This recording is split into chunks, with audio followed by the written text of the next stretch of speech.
Hey folks, welcome to Casting with Kirk. I'm Kirk, so glad you're joining me today. So today's video is kind of like a tips video on how to save yourself a little bit of money and repurpose some possibly destroyed or ruined lures.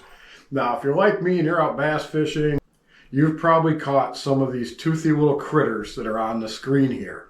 I think it's in their DNA that all they like to do is destroy lures.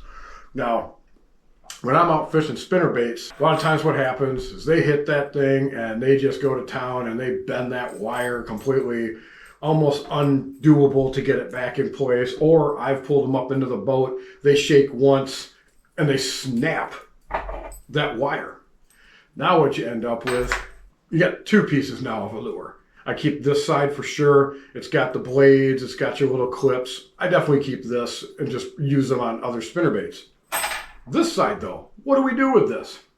What I like to do is I will get myself some clippers, and that wire that's left, I would say cut off and leave enough of maybe ½ an inch of that wire. You've got ½ an inch left. Take your pliers and just curl it. Bend it all the way around into a nice little loop. Now what you've got is what I like to consider as an open water swim bait head. Take yourself a solid body swim bait, thread that on,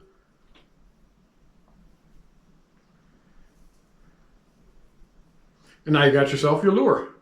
And that way you're not just throwing out that piece that was broken off, you can repurpose it now and use it again. Same with jig heads. We talked about in a previous video how to fish a football head jig.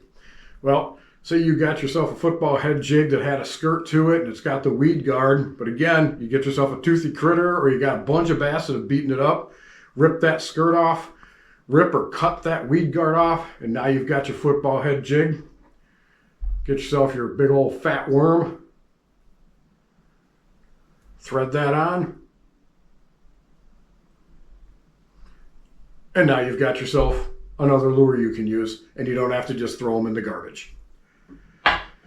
Well, I hope you like these money-saving tips. If you have any of your own, go ahead and put those down below so you can share them with others. Well, I thank you folks for joining me today, and you folks have yourself a great day.